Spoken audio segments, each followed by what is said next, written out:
Ketika saya menempuh pendidikan, pergumulan saya semakin besar, saudara-saudara.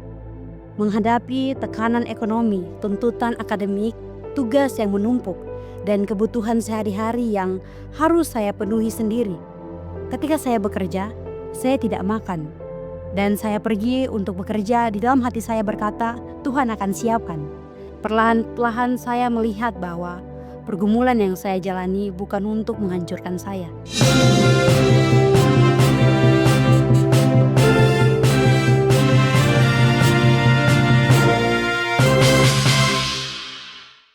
Shalom saudara-saudari yang saya kasihi di dalam Tuhan. Perkenalkan, nama saya Olince Walilo. Saya berasal dari Papua Jayapura dan saat ini saya sedang menempuh pendidikan di salah satu universitas swasta di Minahasa Utara.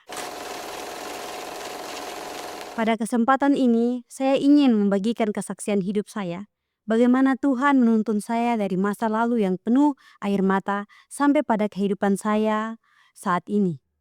Kesaksian ini adalah bukti bahwa kasih Tuhan jauh lebih besar daripada pergumulan-pergumulan saya.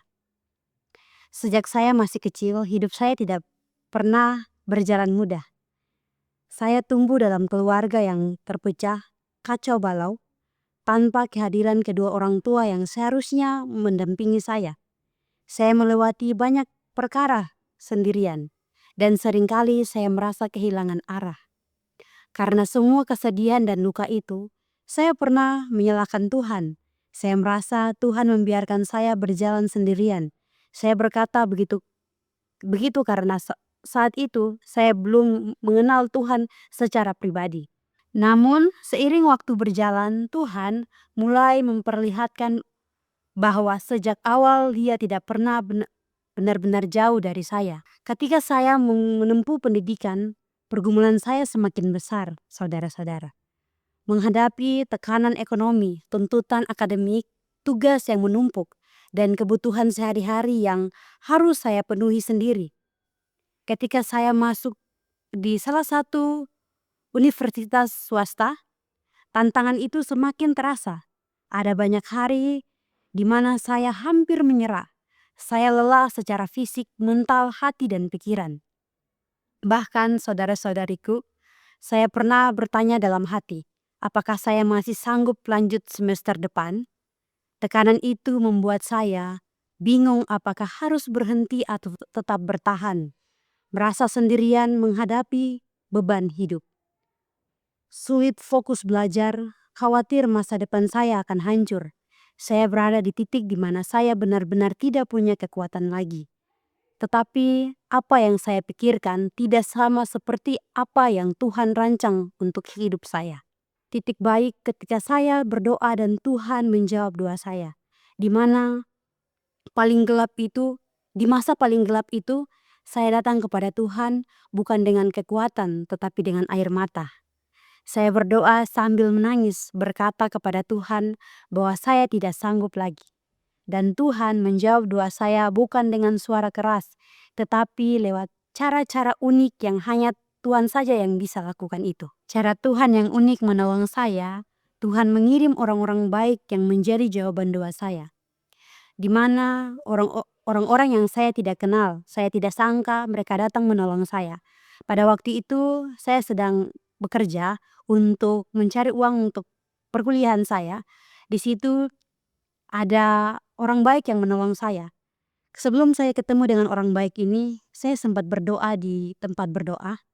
Saya meminta kepada Tuhan untuk mengirim saya pertolongan. Dan Tuhan jawab doa saya tepat pada waktunya, di saat saya membutuhkan pertolongan itu.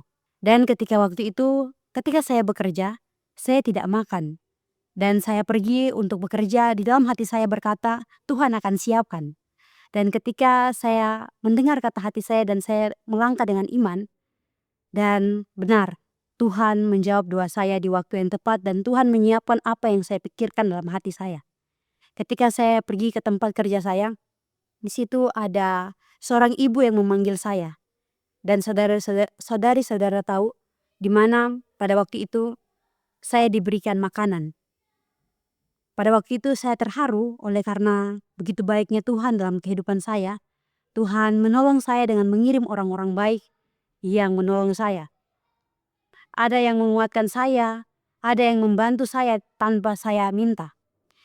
Ada juga ketika pada waktu itu saya kehabisan bama untuk makanan ya bama.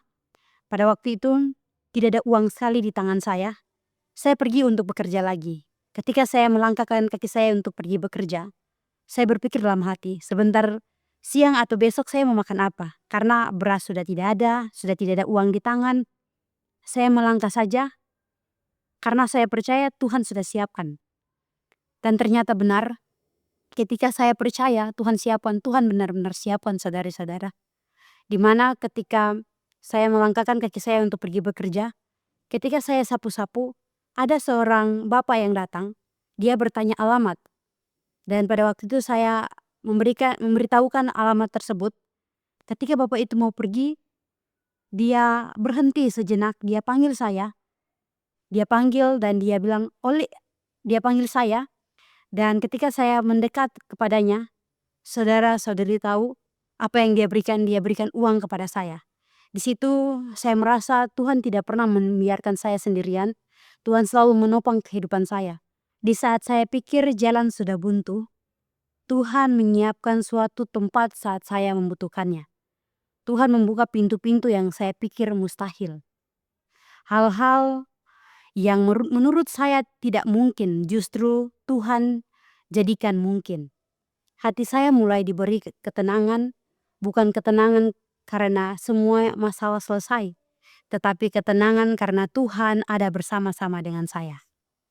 Melalui semua itu, saya akhirnya mengerti bahwa Tuhan bekerja lewat cara yang tidak selalu bisa saya mengerti, tetapi selalu tepat pada waktunya.